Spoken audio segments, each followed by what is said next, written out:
स्वागत है आपका हमारे चैनल पर। मैं हूं आपके साथ शिप्रा सैनी। बड़ी खबर, मुंबई में एनसीबी की रेड जारी है और ड्रग्स मामले में गिरफ्तारी के डर से सुशांत सिंह राजपूत के पूर्व असिस्टेंट डायरेक्टर ऋषिकेश पवार अब फरार हो गए हैं। जी हां, एनसीबी लगातार मुंबई में रेड कर रही है। सुशांत सिंह राजपूत केस में एक और सीबीआई जांच कर रही है, तो वहीं दूसरी ओर ड्रग एंगल से एनसीबी लगातार छानबीन कर रही है। लगातार बॉलीवुड के तमाम बड़े एक्टर्स एनसीबी के सवालों के घेरे में फंसते जा रहे हैं और अब सुशांत सिंह राजपूत के पूर्व असिस्टेंट डायरेक्टर ऋषिकेश पवार जो हैं वो दरअसल एनसीबी के निशाने पर हैं। एनसीबी उनसे पूछताछ करने चाहती है, लेकिन उससे पहले ही वो फरार हो गए हैं। आपको बता दें, ये न सिर्फ उनके पूर्व असिस्टेंट डायरेक्टर हैं, बल्कि सुशांत सिंह राजपूत के खास दोस्त भी रहे हैं और इन पर आरोप है कि दरअसल इन्होंने ही सुशांत सिंह राजपूत को ड्रग्स सप्लाई किए थे। तो ये आरोप इन पर लगे हैं और एनसीबी ने पहले भी ऋषिकेश पवार से पूछताछ की थी। पिछले साल सितंबर में जब सुशांत सिंह राजपूत की मौत के बाद ड्रग्स का जो ये पूरा मामला था, इसकी जांच चरम सीमा पर थी, तब एक दरअसल ड्रग सप्लायर ने ऋषिकेश पवार का नाम पूछताछ में उनके सामने आया था। उसके बाद सुशांत सिंह राजपूत के ही दोस्त दीपेश सावंत ने भी ऋषिकेश पवार का नाम लिया था और उसके बाद एनसीबी लगातार जो है ऋषिकेश पवार से पूछताछ उन्होंने की और अब एक बार फिर से गिरफ्तारी के डर से पूछताछ होगी। इस वजह से वो दरअसल फरार हो गए हैं, जिसको लेकर अब एनसीबी लगातार मुंबई के अलग अलग इलाकों में छानबीन कर रही है। आपको बता दें, सुशांत सिंह राजपूत की मौत के बाद दरअसल ड्रग्स का ये पूरा खेल सामने आया कि किस तरीके से बॉलीवुड में ड्रग्स का इतना बड़ा एक तरीके से कारोबार चल रहा है, किस तरीके से जो बॉलीवुड के बड़े सेलिब्रिटीज हैं वो ड्रग्स का सेवन करते हैं, इतनी बड़ी मात्रा में उन्हें ड्रग्स सप्लाई हो रही है। और ये सब कुछ दरअसल सुशांत सिंह राजपूत की मौत के बाद ही साफ हो पाया। जब लगातार इस मामले पर जांच हुई तो इसमें ड्रग्स का एंगल सामने आया कि सुशांत सिंह राजपूत ड्रग्स का सेवन करते थे। उसमें उनके दोस्तों से पूछताछ की गई। उसके बाद अब जो ऋषिकेश पवार हैं, जो कि सुशांत सिंह राजपूत के पूर्व असिस्टेंट डायरेक्टर और खास दोस्त रहे हैं ऋषिकेश पवार, वो उन्हें ड्रग्स सप्लाई करते थे, ये खुलासा हुआ। और उसके बाद अब ऋषिकेश पवार से जब एनसीबी पूछताछ करने जा रही है तो उससे पहले ही ऋषिकेश पवार फरार हो गए हैं। आपको बता दें, ऋषिकेश पवार ने दरअसल गिरफ्तारी के डर से ही मुंबई की एक अदालत में एक याचिका दायर की गई थी और ये अग्रिम जमानत की याचिका उनकी तरफ से दायर की गई थी। लेकिन इसके बाद मुंबई हाईकोर्ट में याचिका दायर की गई, लेकिन हाईकोर्ट ने वापस सेशंस कोर्ट जाने को उन्हें कहा। आपको बता दें, ऋषिकेश पवार की जो याचिका है वो खारिज कर दी गई थी और उसके बाद जब एनसीबी अपनी टीम के साथ चेंबूर में जो उनका घर है वहां पहुंची, उनसे पूछताछ की जानी थी उसी सिलसिले में, लेकिन वो वहां से फरार मिले हैं। तो इस केस में लगातार एक के बाद एक बड़े खुलासे हो रहे हैं। एनसीबी की जांच का दायरा लगातार दिन प्रतिदिन बढ़ता जा रहा है और उसके ही सिलसिले में किस तरीके से रिया चक्रवर्ती की सबसे पहले गिरफ्तारी हुई, उन पर यह आरोप लगा कि दरअसल वो और उनका भाई जो है शौविक चक्रवर्ती, वो ड्रग्स का सेवन भी करते हैं और चूंकि सुशांत सिंह राजपूत की गर्लफ्रेंड थी रिया चक्रवर्ती, इसलिए उन्हें ड्रग्स दी गई है उनके द्वारा ही, ये भी आरोप लगा। उसके बाद उनकी गिरफ्तारी हुई। हालांकि वो फिलहाल जमानत पर है, लेकिन सुशांत के जो भी खास दोस्त हैं, जो उनके साथ रहते थे, जो उनके संपर्क में थे, वो किस तरीके से उनके बीच जो ड्रग्स का सेवन है वो किस तरीके से हो रहा था, ये एनसीबी की जांच में साफ तौर पर सामने आया है। और अब उनके दोस्तों से जिस तरीके से पूछताछ लगातार एनसीबी कर रही है, उनके जो ड्रग सप्लायर से पूछताछ की गई है, उसमें भी जो जांच हुई उसमें सामने आया कि उनके ही जो दोस्त हैं, असिस्टेंट डायरेक्टर हैं, वो उन्हें ड्रग सप्लाई कर रहे हैं और ड्रग्स पेडलर लगातार गिरफ्तार हो रहे हैं। तो एनसीबी लगातार इस पूरे मामले पर जांच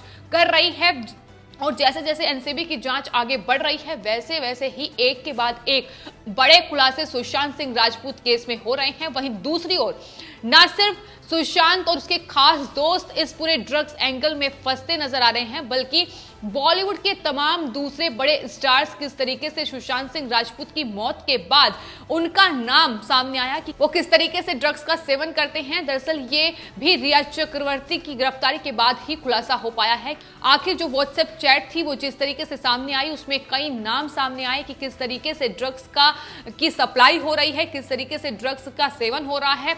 उस सिलसिले में बॉलीवुड के तमाम बड़े एक्टर्स से एनसीबी पूछताछ कर चुकी है। उसमें कई ऐसे नाम हैं जो चौंकाने वाले हैं। उसमें बॉलीवुड एक्ट्रेस दीपिका पादुकोण है, श्रद्धा कपूर है, सारा अली खान है, रकुलप्रीत सिंह है, इसके अलावा भी कई स्टार्स हैं। और हाल ही में जिस तरीके से अर्जुन रामपाल बॉलीवुड के एक्टर और उनकी बहन कोमल रामपाल को एनसीबी ने समन जारी किया, उनसे लगातार पूछताछ हो रही है। उनके घर पर कुछ ऐसी दवाइयां बरामद हुई हैं जो कि प्रतिबंधित है, लेकिन वो उनके घर से बरामद हुई, जिसके बाद एनसीबी ने उन्हें भी समन जारी किया, उनसे भी पूछताछ लगातार एनसीबी कर रही है। तो सिर्फ एक या दो या तीन स्टार्स नहीं, बल्कि एक पूरा बॉलीवुड कह सकते हैं कि किस तरीके से बॉलीवुड के आधे से ज्यादा स्टार्स इस पूरे ड्रग्स कनेक्शन में शामिल हैं। इस पूरे ड्रग्स का जो धंधा बॉलीवुड के अंदर चल रहा है, इसमें शामिल है। ड्रग्स का किस लेवल पर ये सेवन करते हैं वो भी एनसीबी की जांच से साफ तौर पर सामने आ रहा है। तो पूरा जो ड्रग्स का बॉलीवुड में एंगल है, ये सुशांत सिंह राजपूत की मौत के बाद ही सामने आया है। इससे पहले ऐसा कोई एंगल सामने नहीं आया था, ऐसी कोई खबर नहीं थी। लेकिन जैसे ही सुशांत सिंह राजपूत की मौत हुई, उसके बाद कई सवाल उठे कि आखिर सुशांत की हत्या हुई है या उन्होंने आत्महत्या की है। सबसे पहले शुरुआती जांच जिस तरीके से हुई, उस पर सवाल खड़े हुए। उसके बाद सीबीआई लगातार इस केस में अपनी जांच कर रही है, लेकिन वहीं ड्रग्स का एंगल सामने आने के बाद एनसीबी ने मोर्चा संभाला और एनसीबी लगातार इस केस पर अपनी जांच कर रही है। अब लगातार नए नए नाम निकलकर सामने आ रहे हैं। इससे पहले आपको बता दें, सुशांत सिंह राजपूत की जो पूर्व मैनेजर रही हैं, बिजनेस मैनेजर रही हैं श्रुति मोदी, उनका नाम भी सामने आया कि वो किस तरीके से ड्रग्स उन्हें सप्लाई करती थी। तो तमाम बड़े नाम जो कि सुशांत सिंह राजपूत के संपर्क में थे, फिर चाहे उनके मैनेजर हो, उनके असिस्टेंट डायरेक्टर हो, उनके साथ काम करने वाले तमाम एक्टर हो, तमाम एक्ट्रेसेस हो, तमाम लोगों के नाम सामने आ रहे हैं। और एक बड़ी वजह सुशांत सिंह राजपूत की मौत की ये भी मानी जा रही है कि किस तरीके से उन्हें इतनी बड़े पैमाने पर ड्रग्स दिया गया है, उन्होंने ड्रग्स का सेवन किया है और उसी सिलसिले में लगातार गिरफ्तारियां भी हो रही हैं। और अब जिस तरीके से ऋषिकेश पवार, जो कि उनके पूर्व असिस्टेंट डायरेक्टर हैं, वो फरार हुए हैं। अब एनसीबी लगातार रेड कर रही है, उनकी गिरफ्तारी होगी, उनसे पूछताछ की जाएगी। पहले भी एनसीबी उनसे पूछताछ कर चुकी है और एक बार फिर गिरफ्तार होने के डर से वो फरार हो गए हैं। लेकिन एनसीबी लगातार अलग अलग जगहों पर मुंबई में रेड कर रही है ताकि उनकी गिरफ्तारी हो सके, उनसे पूछताछ की जा सके। एनसीबी के जो अधिकारी हैं वो साफ तौर पर ये कह रहे हैं कि दरअसल ऋषिकेश पवार की जो तलाश है वो लगातार जारी है। सुशांत सिंह राजपूत के ड्रीम प्रोजेक्ट में वो असिस्टेंट डायरेक्टर थे, इस बात का खुलासा भी एनसीबी ने किया है। और साथ ही ये भी कहा है कि कई सबूत उन्हें मिले हैं जिनसे ये साफ है कि जो ऋषिकेश पवार हैं वो सुशांत को ड्रग्स सप्लाई करते थे। एनसीबी ने ऋषिकेश के घर से लैपटॉप सीज किया है, इसके अलावा कुछ डाटा भी उन्हें मिला है और कई बार एनसीबी ने उन्हें पूछताछ के लिए बुलाया है, लेकिन वो नहीं पहुंचे हैं। सिर्फ एनसीबी उनसे पूछताछ करना चाह रही है इसी पूरे सिलसिले में। लेकिन अब जब उनकी अग्रिम जमानत याचिका जो है वो खारिज हो चुकी है, तो गिरफ्तारी का डर उन्हें सता रहा है और इसके चलते ही वो फरार हुए हैं। लेकिन एनसीबी साफ तौर पर यह कह रही है कि उन्हें पकड़ने का प्लान एनसीबी ने पूरी तरीके से तैयार कर लिया है।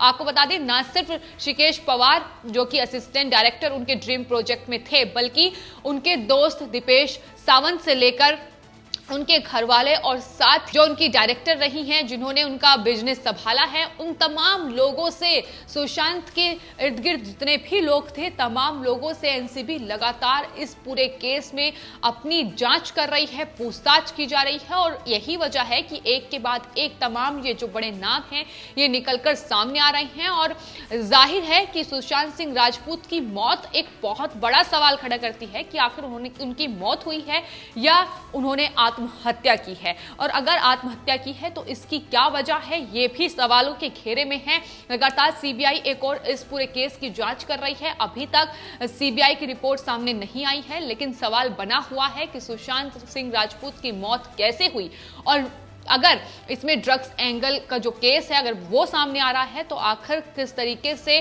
किन लोगों ने उन्हें ड्रग्स सप्लाई की, कौन वो लोग थे जो लगातार सुशांत सिंह राजपूत को ड्रग्स दे रहे थे, लोगों के द्वारा सुशांत सिंह राजपूत को ड्रग्स सप्लाई की गई, और तमाम बड़े सवाल हैं जिनका जवाब खोजने की कोशिश सीबीआई से लेकर एनसीबी तक कर रही है। और एनसीबी तो इस पूरे ड्रग एंगल्स में एक के बाद एक बड़े खुलासे कर चुकी है, और यह भी साफ तौर पर न सिर्फ सुशांत सिंह राजपूत के केस में बल्कि दूसरी ओर बॉलीवुड जिस तरीके से ड्रग्स में लिपटा हुआ है, जिस तरीके से बॉलीवुड के बड़े स्टार्स ड्रग्स का सेवन करते हैं, उसको लेकर भी एनसीबी एक के बाद एक बड़े खुलासे कर रही है। बड़े नाम सामने आ रहे हैं जो बेहद चौंकाने वाले हैं, क्योंकि बॉलीवुड में इतना बड़ा ड्रग्स का धंधा चल रहा है और उसको लेकर तमाम देश की जनता भी सवाल खड़े कर चुकी है कि आखिर किस तरीके से ये जो स्टार्स हैं तमाम सोशल मैसेज लोगों को पहुंचाते हैं, लेकिन यही लोग किस तरीके से ड्रग्स का सेवन करते हैं, इसको लेकर तमाम सवाल खड़े हो रहे हैं। फिलहाल सुशांत सिंह राजपूत केस की अगर बात की जाए तो उसमें भी एनसीबी लगातार जांच कर रही है और एक के बाद एक बड़े खुलासे हो रहे हैं।